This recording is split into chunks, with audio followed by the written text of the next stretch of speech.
સજ્જનો ધર્મથી દૂર થઈ જાય અને એક પ્રકારની અશ્રદ્ધા, શંકા પોતાના સ્વધર્મ પ્રત્યે જ્યારે જાગૃત કરાવવામાં આવે ત્યારે ધર્મની હાનિ થાય છે. અને એટલા માટે આપણે ત્યાં આ 16 સંસ્કાર છે, જન્મથી લઈને અંત સુધી.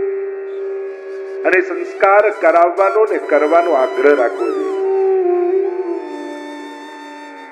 નહીં તો લગભગ જયારે વિધિ થતી હોય તો આપણને બધાને ઉતાવળ હોય કે જલ્દી વિધિ પૂરી થાય, પણ બને તો કોશિશ કરવી વિધિ વિધાનોનો આદર, રિસ્પેક્ટ રાખો. અને રિસ્પેક્ટ રાખી, આદર રાખી એને જીવનમાં સ્વીકારી. કારણ કે વેદનો વ્યક્તિઓ વિધિ દ્વારા સ્વીકાર સમાજમાં કરશે તો જ વેદ જીવિત રહેશે. આપણા શાસ્ત્રો ક્યારે જીવંત બનશે? કેવલ પોસ્ટરો ને બેનરો લગાવવાથી ધર્મ જીવતો નથી. ધર્મ જીવવાથી ધર્મ જીવે છે. ધર્મો રક્ષતી રક્ષતઃ. ધર્મનું રક્ષણ આપણે કરીશું તો ધર્મ આપણું રક્ષણ કરશે. અને એટલા માટે નિતાંત આવશ્યક છે કે આપણે આપણા શાસ્ત્ર, આપણા ભગવાન, આપણી વિધિઓ, આપણા વિધાનો, આપણા સંસ્કારો, આપણી સંસ્કૃતિ પ્રત્યે આદર ભાવ કેળવીએ. સમજાય ઘણી વાર લોકો અમને સમજાતું નથી તો કરીને શું કરું? દવા ખાવા માટે ફાર્માસિસ્ટ થવાની જરૂર નથી. એ તો પ્રિસ્ક્રિપ્શનમાં લખ્યું હોય દવા ખાઈ જ જવાની હોય. એના માટે ના હું ફાર્મસીનું ભણું અને પછી જોઉં દવામાં શું છે પછી જ દવા ખાવું, એવું કઈ જરૂરી છે? દવા ખાવા માટે કોઈ ફાર્માસિસ્ટ થવાની જરૂર નથી. કરતા કરતા બધું સમજાય.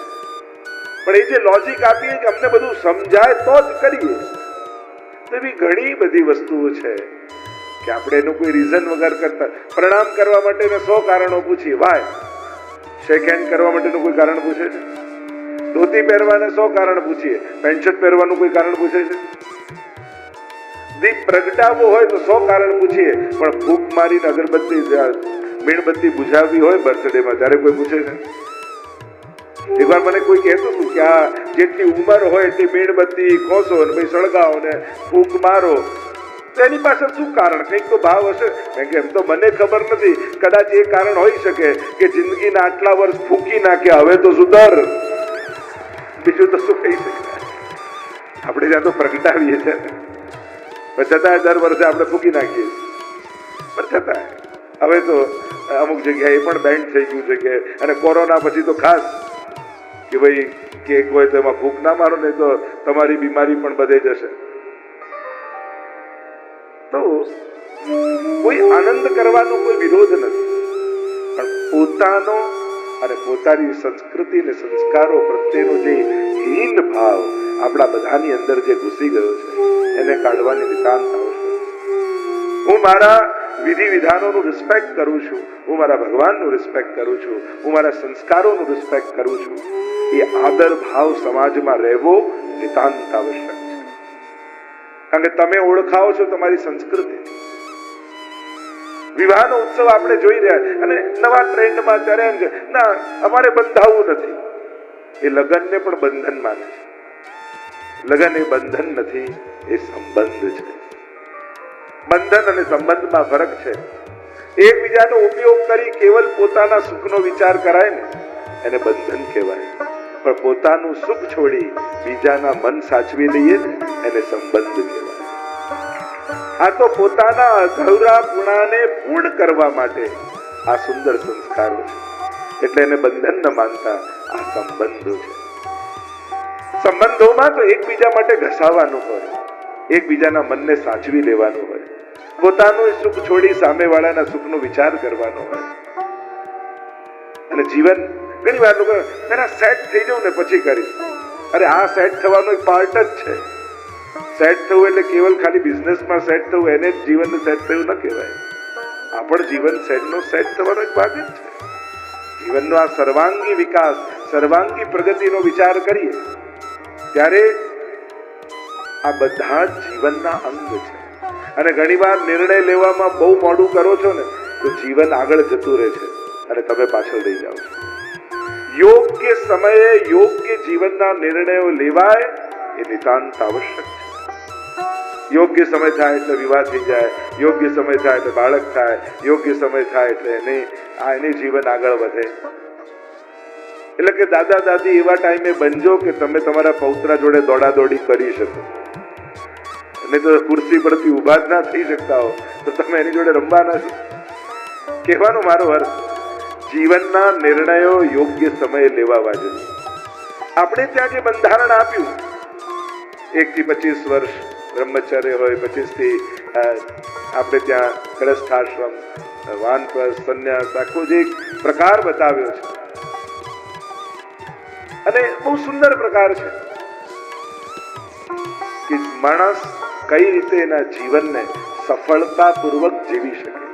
એટલે કે ચતુર્વિધ પુરુષાર્થો, ધર્મ, અર્થ, કામ અને મોક્ષ, આ ચારેયને ઉત્તમ રીતે એ અનુભવી શકે અને એ રીતે પોતાના જીવનને સફળ કરી શકે. ધર્મથી શરૂ થયેલી યાત્રા છે મોક્ષ સુધી અને વચ્ચે અર્થ અને કામ પણ આવી જાય. ધર્મ એને સ્વીકારે છે. ઘણી વાર બહુ આ બધું સંન્યાસીઓના મુખે સાંભળીને આપણને એવું ઘૂસી ગયું છે કે આ બધું જાણે ઘર ચલાવવું, કામ કરવું, પૈસા કમાવા, બાળકોને મોટા કરવા, જાણે પાપ જ ના કરતા હોય. અરે આ પાપ નથી, ગ્રહસ્થીનો આ ધર્મ છે. તમે ગ્રસ્તાશ્રમમાં છો તો તમારે આ કરવું જ જોઈએ. ધર્મ એને ધર્મ કહે છે અને નથી કરતા તો પાપ કરો છો. કારણ તમે ગ્રહસ્થી છો, તમે સંન્યાસી થોડી છો. સંન્યાસી તો દુનિયામાં જેટલા જોઈતા હતા એટલા પૂરતા થઈ ગયા છે. હવે સારા ગ્રહસ્થીઓની દુનિયામાં જરૂર છે. સારો પિતા કેવો હોય, સારો પતિ કેવો હોય, સારો ભાઈ કેવો હોય, સારો મિત્ર કેવો હોય, સારા સંબંધીઓની દુનિયાને અત્યારે જરૂર છે. અને એટલા માટે આદર્શ સંસારી બનો. કારણ કે ભગવાન પણ જયારે અવતાર લે છે ને ત્યારે સંસારમાં કોઈ માતા પિતાને ત્યાં પ્રગટ થાય. એટલે સારા સંસારીઓની દુનિયાને બહુ જ જરૂર છે, આદર્શ ગ્રસ્થાશ્રમીઓની. અને જયારે આવો આદર્શ ગ્રસ્થાશ્રમ સમાજમાં આવશે તો સમાજ સ્વસ્થ બનશે. કારણ કે બ્રહ્મચારી હોય કે સંન્યાસ, તો ડિપેન્ડ તો તમારે ગ્રહસ્થી પર જ રહેવું પડે. એટલે ખૂબ કમાઓ, ખૂબ મહેનત કરો, તમારા પરિવારને સાચવો, એમને મોટા કરો, એમને સંસ્કારો આપો. અને સંસ્કારો વડીલોને જોઈને આવતા. જો આમને 1 વર્ષની બેબી છે, રોજ અહીંયા આવીને દાદા દાદીને પગે લાગીને જાય છે, તો આ એને જુએ છે એટલે એને ભાવ થાય છે. નહીં તો એને તો ખ્યાલ ન હોય. પણ જ્યારે કેવલ ઉપદેશ નહીં, ક્યાંક કોઈ પ્રેરણા મળે ત્યારે એ આદર ભાવ, એ સ્નેહ ભાવ અને એવો જ વડીલોએ યુવાનો પ્રત્યે, બાળકો પ્રત્યે રાખવું જોઈએ. મોડર્નતા શું છે, આધુનિકતા શું છે? જ્યાં બાળકના વિચાર, યુવાનના વિચાર, બધાના વિચારોને રિસ્પેક્ટ અપાય, સંભળાય, નિર્ણયમાં એમને પણ ભાગીદાર બનાવાય.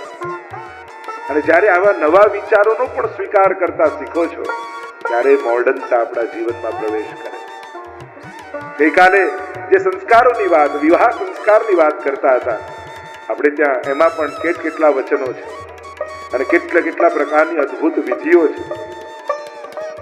આ તો સારું છે કે આ બધા અપાતા વચનો ગુજરાતીમાં ચોખવટ કરતા નથી ભૂદેવ. નહીં તો ગણદા અડધા માંડવેથી ભાગી જાય. ઓહો, આટલા બધા સંકલ્પો, પણ જ્યાં સુધી સમર્પણ નથી ત્યાં સુધી સંબંધ નથી. જે સંબંધમાં સમર્પણ ન હોય, એકબીજા માટે ઘસાવાની તૈયારી ન હોય, એકબીજાને સાચવી લેવાની તૈયારી ન હોય, 2 પ્રકારના દુનિયામાં લોકો હોય. લગ્નમાં પણ જો 2 પ્રકારના, પ્રસંગમાં પણ 2 પ્રકારના લોકો આવે. એક પ્રકારના લોકો એવા આવે કે એ આવે ને એટલે બધાને ટેન્શન થઈ જાય તો હવે આને સાચવવામાંથી ઊંચા નહીં આવીએ. અને ઘણા એવા આવે કે હવે આ આવી ગયો ને હવે બધું સચવાઈ જશે, હવે જોજો બધું ગોઠવાઈ જશે. હવે આપણે વિચારવાનું આપણો 2 માંથી શેમાં આવીએ છીએ. આપણને સાચવવાનું લોકોને ટેન્શન થાય છે કે આપણે આવીએ એટલે બધું સચવાઈ જાય. સગા વાલા, કઈ ઘણા સગા હોય વાલા ના હોય, ઘણા વાલા હોય સગા ના હોય, ઘણા સગા હોય પણ વાલા ના હોય. જો સગા ને વાલામાં ફરક એ બધું ગોઠવાયેલું હોય ને છેલ્લે જમવા ટાઈમે આવે સગા, અને પહેલા ખુરશી પાથરવાથી લઈને છેલ્લે ખુરશી ઉપાડવા સુધી હોય એ વાલા કહેવાય. અને આપણે ત્યાં તો વૈષ્ણવતાનો નાતો, અમારા બરોડા વૈષ્ણવ સંઘના પણ કાર્યકર્તાઓ જાણે આપણો પોતાનો પ્રસંગ હોય એ રીતે, જે રીતે શરૂઆતથી અંત સુધી જોડાઈને જે કાર્ય કરતા, કંટીનો સંબંધ છે. કદાચ સગા નથી પણ વાલા ચોક્કસ થઈ ગયા છે તમારા પરિવારમાં. અને જે રીતે એ લોકો કાર્ય કરે છે, તો આ બધા વૈષ્ણવતાના સંબંધો એ સૌથી મોટા સંબંધ છે. આપણે દેહના સંબંધો તો આજે છે ને કાલે ન રહે. વૈષ્ણવતાનો સંબંધ તો છે ગોલોક સુધી રહેવાનો છે, ઠાકોરજીના ધામ સુધી રહેવાનો છે. અને વિચાર કરો, કથા તો કરી પણ તમને કેટલા વહાલા મળ્યા. આ મોટી વાત, એચિવમેન્ટ તો આ છે કે આટલા બધા આત્મીયજનો મળવા, સ્વજનો મળવા. હવે બરોડા આવશો તો નવા નહીં લાગો, હવે એમ લાગશે આપણા ઘણા ઘર છે. તો આ આત્મીયતાના સંબંધ ભાગવત એકબીજા સાથે જોડે છે, વૈષ્ણવતાના નાતાઓ જોડે છે. ભાગવતનું કાર્ય કેવલ આ કોઈ આયોજન નથી, આ એક એવો ઉત્સવ છે જ્યાં વૈષ્ણવ એકબીજાની સાથે જોડાય છે. આ કથા પંડાલમાં કે ઘણા લોકો તમારી બાજુમાં બેઠા હશે રોજ, અને ધીરે ધીરે પહેલા દિવસે તો આમ નીચી નજરે જોઈએ કોણ છે.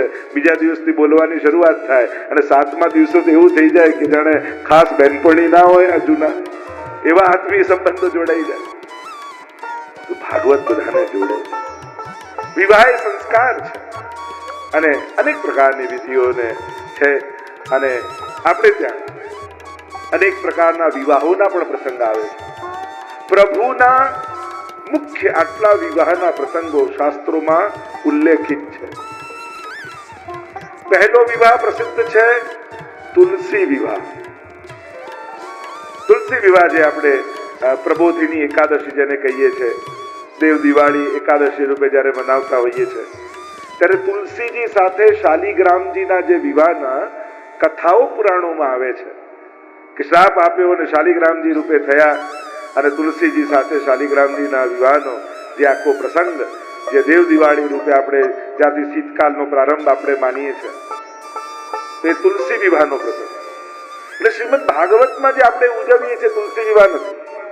ઘણી વાર લોકો એમ બોલતા હોય છે કે તુલસી વિવાહ અમારે ત્યાં છે. ભાગવતમાં રૂક્ષ્મણી વિવાહ છે અને અન્ય વિવાહોની કથા છે.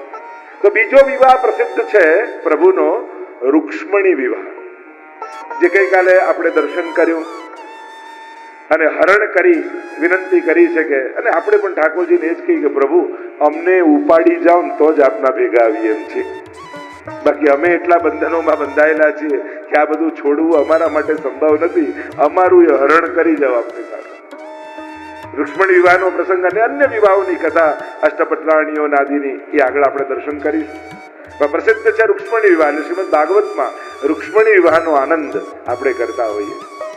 અને જે રીતે ઠાકોરજીને પધરાવીને એને તુલસીને પધરાવીને જે ગઈકાલે આપણે સુંદર મનોરથ ઠાકોરજીનો રૂક્ષ્મણી વિવાહનો કર્યો. અને ત્રીજો વિવાહ પ્રસિદ્ધ છે પ્રભુનો વિવાહ ખેલ. પ્રાય હવેલીમાં મનોરથ કરતા હોય ત્યારે વિવાહ ખેલનો મનોરથ કરે. જેણે વ્રજયાત્રા કરીને આવ્યા છે એમને ખ્યાલ હશે, સંકેત વનમાં આજે પણ વ્રજયાત્રા પહોંચે એટલે ત્યાં વિવાહ ખેલનો મનોરથ થાય.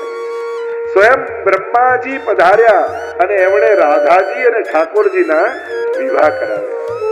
પણ પ્રભુમાં દરેક વસ્તુમાં ખેલ શબ્દ વપરાય છે. વિવાહ ખેલ, હોરી ખેલ.